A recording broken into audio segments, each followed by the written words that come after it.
اردو کتابت اور اپنے پیغام کو تحریری شکل میں دوسروں تک پہنچانے کے لیے زمانہ قدیم سے دنیا میں جو فن رائج تھا اسے خطاطی کے نام سے جانا جاتا ہے۔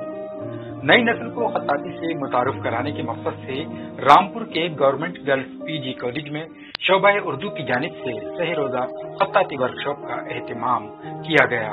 30 جنوری سے اس کو اسٹارٹ کیا تھا، اس میں تقریباً شعبہ اردو کی 100 طالبات نے حصہ لیا ہے، اور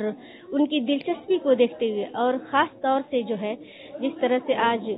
کمپیوٹر ٹائپنگ کے ذریعے جو ہے یہ فن جو ہے ایک طرح سے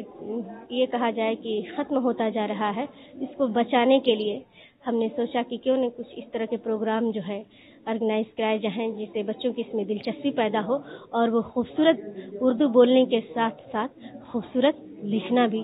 سیکھ سکیں۔ یہ ہمارا مقصد رہا ہے۔ خطاطی کی اس ورکشاپ میں طالبات کی دلچسپی کا اندازہ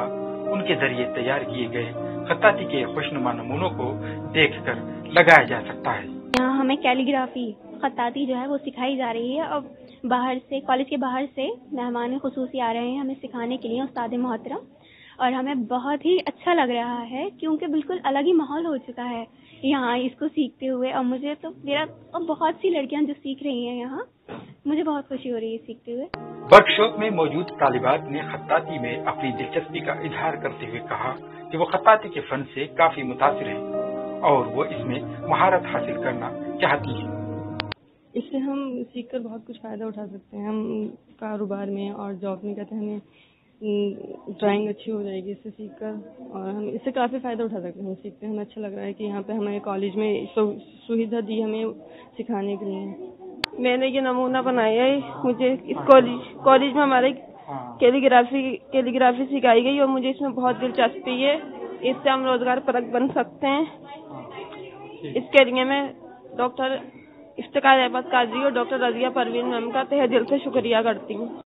خوشنویسی کی اس ورکشاپ میں جامعہ ملیہ اسلامیہ نئی دہلی سے پہنچی ٹرینر آفرین نے طالبات کو خطاطی کی مشق کرا کر خطاطی کو خوبصورت بنانے کے لیے اس کی باریکیوں سے متعارف کرایا۔ کیلیگرافی بھی ایک ہمارا ٹریڈیشن ہے، آرٹ ہے جسے ہمیں آگے بڑھانا چاہیے اور اس کو سکھانا بھی چاہیے، تو میں اس کی ورکشاپس بھی اس لیے دے رہی ہوں۔ میرا آن لائن بھی چلتی ہیں ورکشاپس کے علاوہ، باقی میں دہلی میں، میرٹھ میں، علی گڑھ میں کئی اس طریقے کے پروگرام کرا چکی ہوں۔ ساتھ ہی انہوں نے یہ بھی بتایا کہ بھلے ہی تمام تحریری کام کمپیوٹر پر کیے جانے لگے ہوں، لیکن ہاتھوں کے فن سے کی جانے والی خطاطی کے لیے خطاطوں کی ضرورت آج بھی رہتی ہے۔ اس سے ایک طریقے سے فائدہ یہ بھی ہے کہ جیسے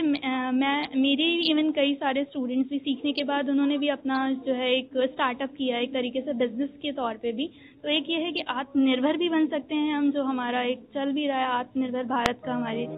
اس ورکشاپ میں اعزازی مہمان کے طور پر پہنچے رامپور کے بزرگ خطاط فاروق خان نے بھی طالبات کو خطاطی کی مشق کرائی۔ اس سہ روزہ ورکشاپ میں assistant professor doctor Iftikhar Ahmed Qadri نے پروجیکٹر کے ذریعے ڈیجیٹل خطاطی کے نمونے بنا کر دکھائے اور لڑکیوں کی کافی حوصلہ افزائی کی۔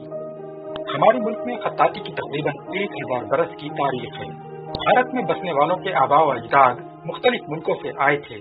اس لیے وہ اپنے ساتھ مختلف تہذیبیں اور مختلف علوم و فنون لے کر آئے تھے۔ خطاطی بھی ایک ایسا ہی فن ہے جو اگرچہ باہر سے آیا ہے مگر بھارت میں پروان چڑھا اور یہیں اس میں نئے نئے تجربے ہوئے۔ یہ تنہا ایسا فن ہے جس کی شروعات شاندار طریقے سے ہوئی، لہذا اس کی ترقی بھی خوب ہوئی۔